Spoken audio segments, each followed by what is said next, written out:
Just getting more into the general information about the West African lute. I came across a research document that mentioned the three distinctive features you can use to distinguish or categorize West African lutes. Into griot lutes and non-griot lutes. So the first one the writer mentioned was the kind of bridge, which actually makes sense when you look at the morphological features of these lutes, that can be found across West Africa.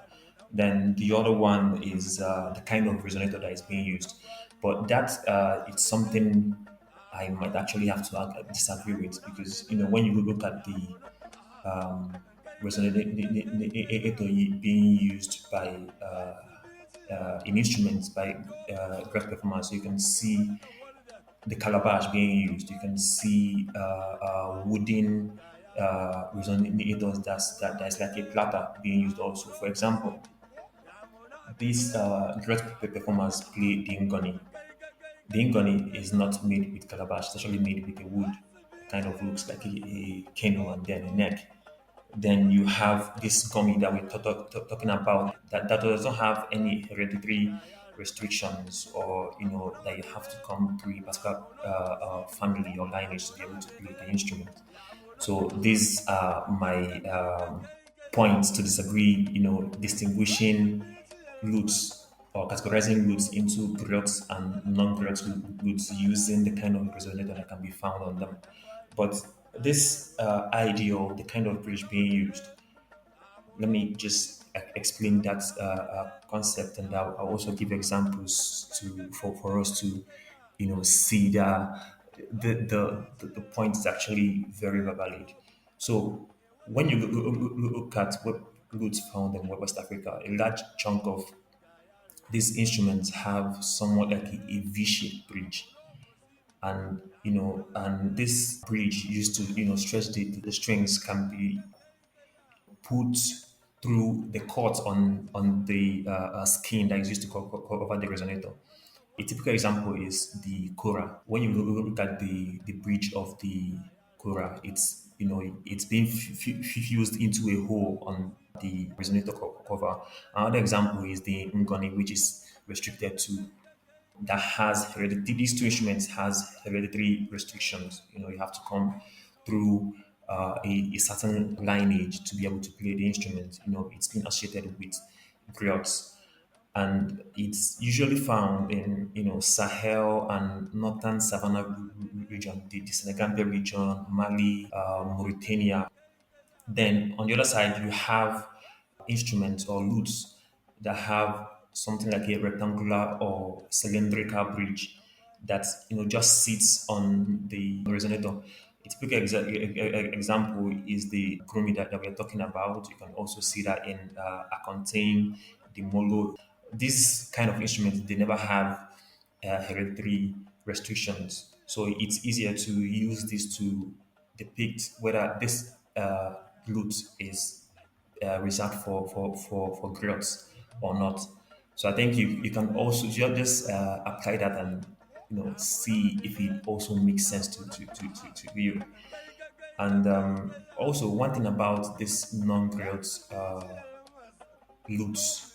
The for example, it has a lot of social usages, and for the grooming, it's used for wrestling praises. It's played at different social events, and it's also being used in the Hausa Alamajiri musical performances. I don't know if Alamajiri is the exact word because I don't really speak Hausa, but when you go for events, you see them playing this instrument. It's usually the goje, or you see the gumi instrument being accompanied with the the Hausa talking drum.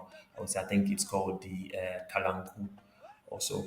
So they usually come, although you can see them being played on their own, but they usually come in a group, and the accompaniment kind of brings a lively upbeat tempo that would make you want to dance honestly.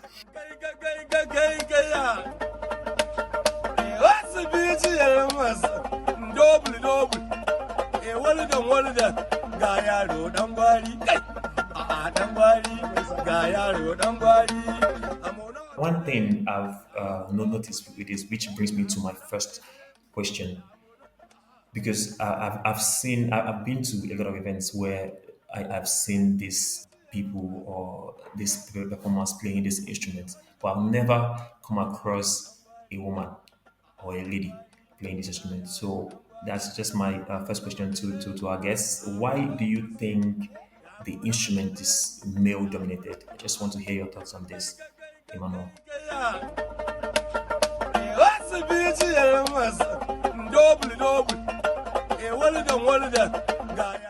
Um, Actually, before this conversation, I also thought the same. But as you shared earlier, there was a lady. That was a lady playing the instrument.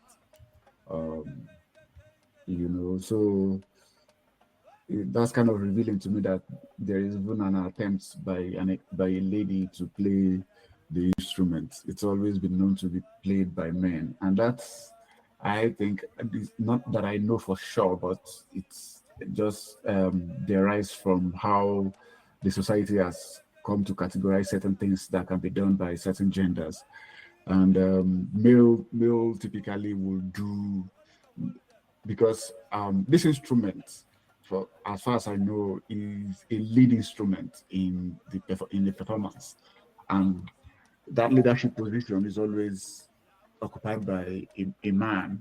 Um, so usually you see the man playing it. It's always like a band, and the lead performer handles that instrument, because like most other string instruments, kind of talks. It mimics what the singer is singing. The singer is singing to, and the instrument is also talking. And these are not things that women were. I wouldn't say permitted, because I don't know.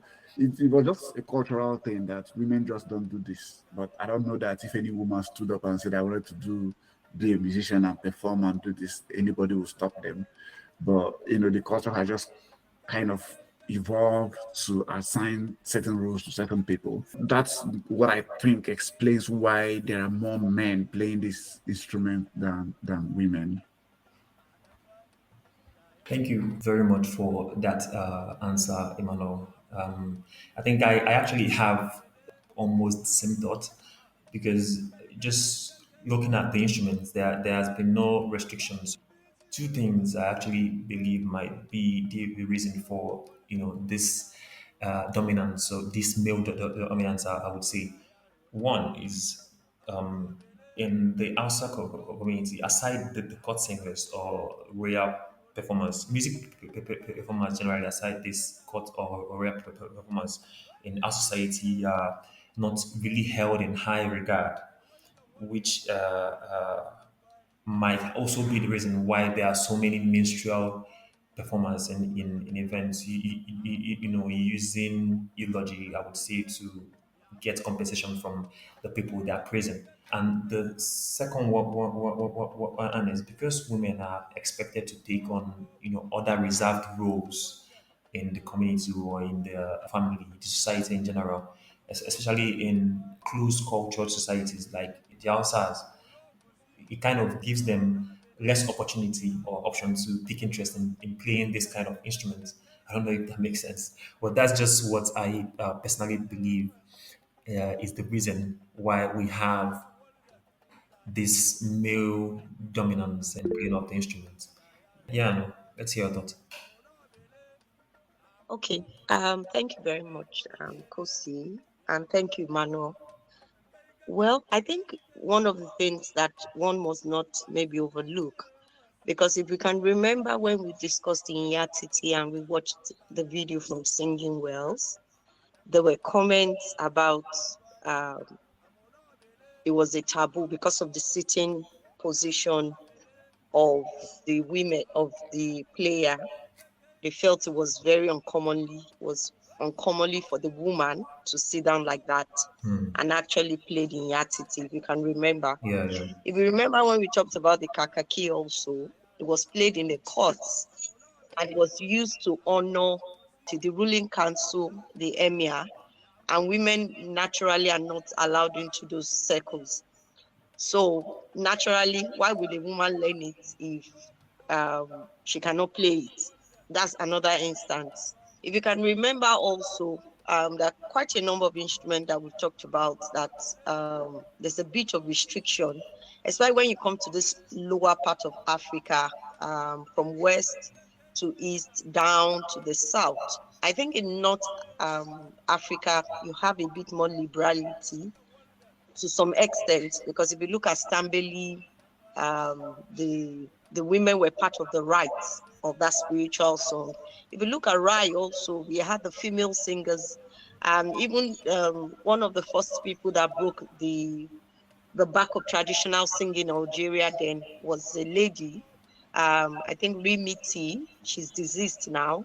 So I feel that largely why women maybe didn't play some of these instruments, one of the reasons is that, one, Africa is largely a patriarchal society. You have quite a number of places that you do not see women have a say. If you also remember Bikutsi in Cameroon, when two women are found together, they are believed to be gossiping and most likely to be buried alive. If you remember Bikutsi in Cameroon, and then they had to find a way around coming together after farming, doing the work, and coming together in a circle, and then talking about their problems, and then the older ones come into the middle and respond to advise them. And that's actually over years now evolved into a genre which the men even adopted. So one, I think Africa is largely a patriarchal society, and then also I think the function of the instrument also matters. So if an instrument is played in the courts where women are largely not allowed, the probability of a woman taking up that interest in playing that instrument is very minimal. The interest to be very minimal. That's the second one. And then I feel there could be more reasons than this, but I think another reason why I feel largely women maybe are not playing the Gurmi until maybe more recently is also that I think religion also plays a role. If you look at the northern part and also the Tubu people that we talked about, largely the religion being played is Islam. And Islam, to some extent, I'm not sure that it gives the liberty for women to actually perform in communal places. Let me put it like that. It's more believed that the women probably take more of a secondary role. Primary function is commitment to the home and taking care of the children. Aside that, is not expected to do things outside the main, especially maybe for the ones not so well exposed. Let me put it like that. Let me rest it at that point. Thank you very much. That's what I wanted to add to it. Thank you. Thank you very much, Anu. I think these are all valid points, but I believe that these restrictions or these hindrances are coming down now because we see, just like we see with Hajia Salamatu from Bauchi playing the instruments. I believe these restrictions because of assigned rules, societally assigned rules, has changed, and we'll see what it holds for the instruments and people playing the instruments in the future. Thank you everyone for sharing your thoughts. Ga yaro dan gwari kai a dan gwari ga yaro dan gwari amono abele amono gosimi ya amono abele ya amono aha